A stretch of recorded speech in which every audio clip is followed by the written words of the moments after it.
merci à vous de nous rejoindre sur Monaco Info pour ce nouveau journal. Un journal dont je vous propose de découvrir les titres en images dans ce sommaire. Coup de projecteur sur une exposition placée sous le signe de la création. Elle est en préparation actuellement. Les œuvres sont réalisées par des affiliés de Fightheads Monaco. Le mois de janvier est le traditionnel mois des vœux, mais pas seulement. Il s'agit aussi de la période au cours de laquelle certains d'entre nous prennent des résolutions. Parmi elles, parfois, la volonté de faire un peu de détox. Et puis ensuite, le point sur une tendance, celle du tricot.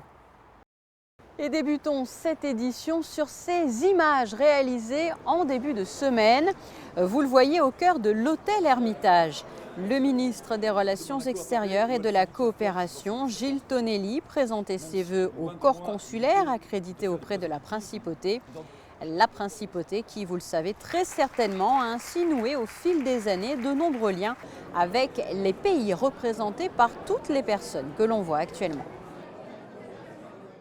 Au début du mois de mars, la Galerie Camille proposera une exposition inédite puisqu'elle rassemblera les créations d'affiliés de Fightheads Monaco. Une équipe de Monaco Info a d'ailleurs suivi les préparatifs de ce rendez-vous. Un reportage signé Patricia Navarro, Orazio Gaggino et Eric Pocoy. Ils ont un parrain très impliqué. L'artiste Eric Massolder a décidé d'apporter sa contribution et son savoir-faire à des affiliés de l'association Fightheads Monaco. Chacun de leur côté, ils exprimaient leur talent créatif depuis plusieurs années en prenant des photographies ou en réalisant des collages. Et tous ensemble, aujourd'hui, ils préparent une œuvre commune qui promet d'être le clou de l'exposition baptisée Expositive et dont le vernissage aura lieu au mois de mars à Monaco. Très concrètement, effectivement, on faisait des œuvres chacun chez nous et moi personnellement, régulièrement, je les amenais quand je finissais un collage, je l'amenais me le montrer à Hervé ou quelques amis que j'ai ici. Et puis Patrick a fait pareil, tout le monde a fait un petit peu pareil et c'est Hervé qui, voyant ce qu'on faisait, qui était dans des tiroirs, moi personnellement c'est sous mon lit à prendre la poussière depuis des années. Et c'est Hervé qui nous a parlé un jour, et si vous exposiez ? Alors moi au départ c'est rentré d'une oreille, c'est sorti de l'autre parce que ça paraît tellement énorme pour nous tout petits. Donc j'ai pas vraiment réalisé l'impact. Et c'est Christina qui a remis ça sur le tapis et qui a dit mais c'est vrai si on faisait une exposition. Et c'est parti comme ça, mais au départ c'était même pas en rêve quoi qu'on puisse un jour exposer. Pour leur permettre de trouver une nouvelle inspiration, l'artiste Eric Massolder leur a donc fait découvrir un élément naturel très ludique, la terre qu'ils façonnent au gré de leurs envies, pour réaliser des petits personnages champignons qui prendront presque forme humaine en les déposant sur de gros tubes de peinture. Et je me dis, tiens, je vais leur sortir un petit peu de leur zone de confort, je dirais, chacun a trouvé son truc ou sa spécialité, ou là où il sait où il va. Et de le sortir, de salir les mains, éventrailler des tubes, que ça appartient aussi à je dirais, un travail d'artiste, parce qu'on dit l'artiste, il peint. Non, c'est très complexe, artiste, souvent. Parmi les artistes que nous retrouvons ce jour-là au siège de Fightheads en train de modeler de la terre, il y a Christophe. Ce travail de groupe est pour lui non seulement ludique, mais aussi source d'émulation artistique avec ses amis de l'association. De suite, je suis rentré dedans, ça m'a bien parlé, et puis ça me permet de m'exprimer, et puis de faire quelque chose de collectif. Je trouve ça un beau travail, ça va servir pour une belle œuvre.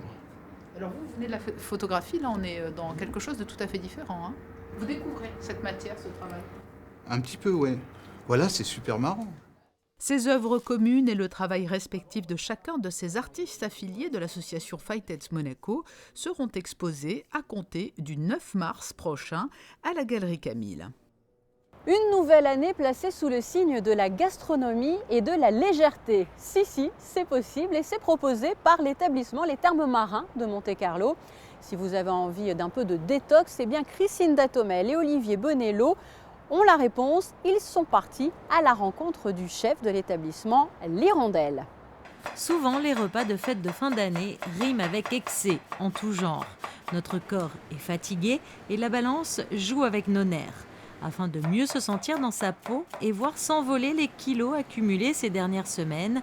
Les thermes marins de Monte-Carlo ont mis en place un programme détox. Les excès alimentaires pratiqués pendant ces quelques jours de fête ont des incidences sur notre santé, avec l'accumulation de toxines au niveau hépatique, le foie.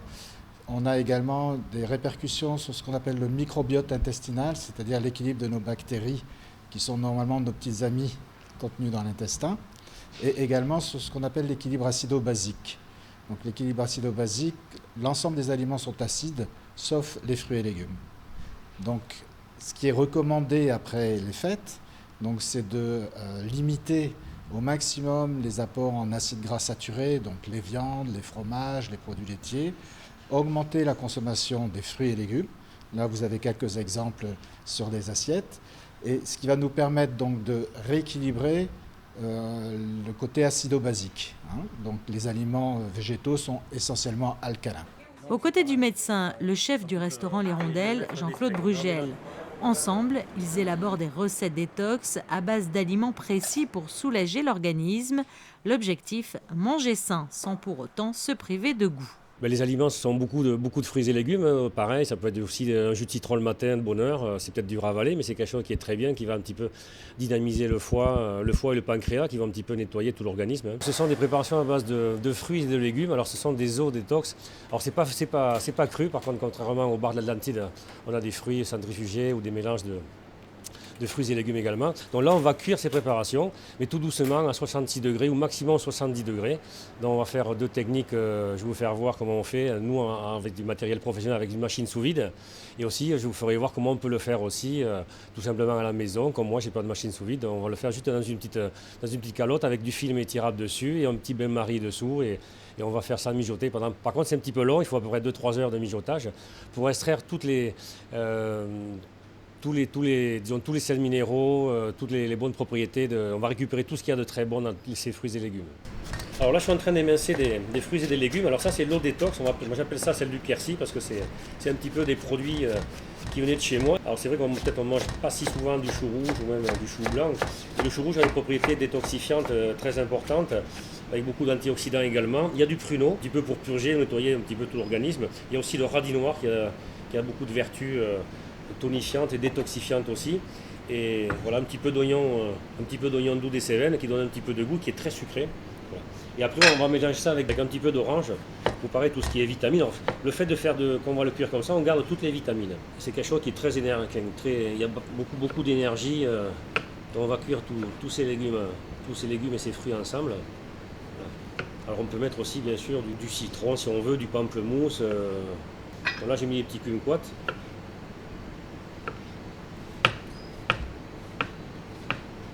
Et là, vous allez mettre tout ça à mijoter. Combien de temps? On va mettre ça à mijoter entre 2 heures et 3 heures à 66 degrés.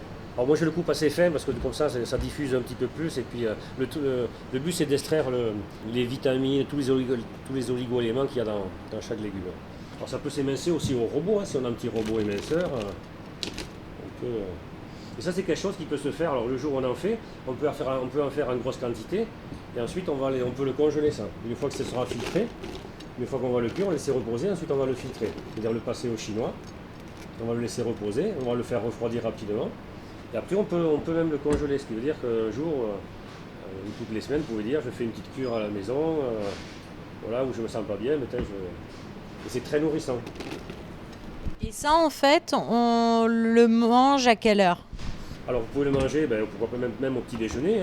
Après, moi, c'est surtout ici, au restaurant, on le fait pour le déjeuner, mais ça peut se prendre une petite collation à 10 heures. On peut le faire l'après-midi aussi, quand on a un petit creux. C'est vrai que ça. Au lieu de boire une eau minérale ou un jus de fruits, on peut prendre ça qui est très enrichissant. Là, je vais mettre des anis étoilés et un petit peu de baie rose.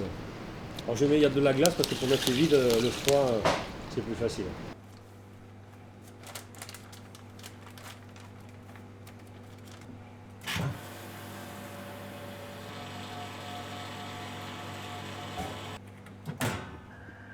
Attaché à la qualité du produit, la perfection des cuissons et la justesse des goûts, le chef donne vie à des plats bien-être, raffinés et équilibrés, inspirés par les saisons et la Méditerranée, et qui associent le plaisir gustatif à la légèreté d'une cuisine saine et authentique. Il n'y a pas du tout de matière grasse, donc ce sont que des fruits et légumes et des épices et des herbes. Donc c'est quelque chose qui est très détoxifiant, ça va permettre de purifier un petit peu tout ce qui est le foie, le pancréas, un petit peu aussi nettoyer un petit peu les reins, hein, donc parce qu'il y a de l'artichaut. On peut aussi varier en fonction de son frigo, de ses goûts, hein, parce qu'il y a peut-être des choses qui vont un petit peu choquer. Ou moi j'aime pas ça, on mettra ça à la place, donc c'est pas un problème. Chacun pourra le faire en fonction de ses goûts ou de la famille. Hein, voilà. Et pour retrouver son bien-être, des cures ciblées sont également proposées aux thermes marins et les séances de sport sont vivement recommandées. Focus à présent sur une tendance qui revient au goût du jour. Le tricot fait son grand retour. On le pensait réservé à nos grands-mères. Eh bien, pas du tout. Détrompez-vous, un atelier était d'ailleurs consacré à cette thématique au Tea Shop. Un atelier qui a connu un très large succès, comme vous l'explique Émilie Rousseau. Qui a dit que le tricot était réservé à nos aînés? Depuis quelques mois, aiguilles et pelotes de laine font leur grand comeback. Plus qu'un simple loisir, tricoter est désormais considéré comme une thérapie. On compare même cette activité à une séance de yoga. Théa Carodano s'est mis au tricot il y a 5 ans et a décidé de partager sa passion en organisant des ateliers autour d'une tasse de thé. Des rendez-vous qui attirent aussi bien des débutantes que des avancées. Au début, on va apprendre à tout le monde la base et les personnes qui ont un peu plus de notions vont aider les gens autour d'elles et c'est comme ça que les connexions vont se créer. Et c'est ça qui est sympa dans un atelier tricot, c'est qu'au final, on apprend, mais on partage et on fait des connaissances et on devient amis du tricot. 2 mailles à l'endroit, 2 mailles à l'envers. Une fois le geste assimilé, les rangs s'enchaînent et on en deviendrait presque addict. Ludique, facile et à la mode, le tricot séduit et nous remémore des souvenirs. Depuis toute petite, je voyais mes grands-mères tricoter et j'ai toujours voulu faire ça. Et ici, j'ai pas trouvé d'atelier pour commencer ou quelqu'un qui m'aide. Et Théa, quand elle a proposé, j'ai dit c'est l'occasion de faire du tricot. En fait. Quel plaisir tu éprouves en tricotant? Ça me relaxe. Je suis bien et je sais que je vais faire des trucs pour moi ou même pour offrir pour plus tard. C'est à force de voir Théa tricoter et faire toutes ces jolies choses, ça donne envie. Et surtout par rapport au fait de ma maman qui tricotait énormément et envie d'apprendre. Et vous, Carole? Eh bien moi je tricotais quand j'étais enfant et envie de reprendre parce que je trouve que c'est un moyen très sympa et pour faire les cadeaux et pour une personnalisation. Et puis l'endroit était idéal ici et puis Théa, une amie qui fait des choses extraordinaires, donc on essaye de faire pareil. Le point mousse ou le point jersey n'ont donc plus de secret pour elle. Après quelques heures de travail, la fierté se lit sur les visages, celle d'avoir pu réaliser soi-même son tricot. Et les bienfaits de ce loisir ne s'arrêtent pas là. Tricoter serait un remède contre le stress et l'insomnie. À vos aiguilles. Vous venez donc de le voir, cet atelier était organisé entre les murs du Tea Shop, ce concept store baraté. Je vous propose d'ailleurs d'écouter Sharon Issoud, la gérante des lieux. Elle vous parle des rendez-vous qui sont régulièrement organisés dans cet espace. L'idée, c'est vraiment de créer une dynamique, d'avoir des rendez-vous où justement on rassemble différentes générations, différents types de personnes autour d'une activité créative. Alors là, c'est le tricot. On a aussi fait un atelier de tissage. Parfois, on fait des ateliers pour les enfants et sinon, ça va être des ateliers culinaires, des rendez-vous philosophiques. Voilà, des rencontres un peu qui changent l'ordinaire et qui permettent de rencontrer aussi du monde de façon détendue et conviviale. Et justement, quels sont les prochains rendez-vous ici au Tea Shop? Alors le prochain atelier, ça va être le 18, donc le mercredi 18, j'ai un atelier détox culinaire le soir. Et après j'ai un atelier philosophique, donc un rendez-vous philosophique le jeudi 26 janvier. En bref et en images à présent. Vous venez d'entendre Sharon Issoud qui apprécie d'ailleurs le travail de la personne dont je m'apprête à vous parler puisqu'il s'agit de Marcel Ravin, le chef étoilé du Monte Carlo Bay. Son travail est bien connu sur le sol monégasque, mais pas seulement. La preuve, il a été promu au grade de chevalier de la Légion d'honneur.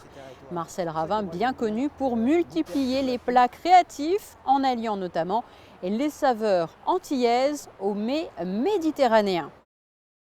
Et restons d'ailleurs dans l'esprit culinaire avec ce rendez-vous à noter dans vos agendas, l'après-midi Chandeleur et Carnaval qui sera organisé le 4 février prochain au cœur de la maison des associations, la Casa di Soci, par l'association Jeunesse et Avenir.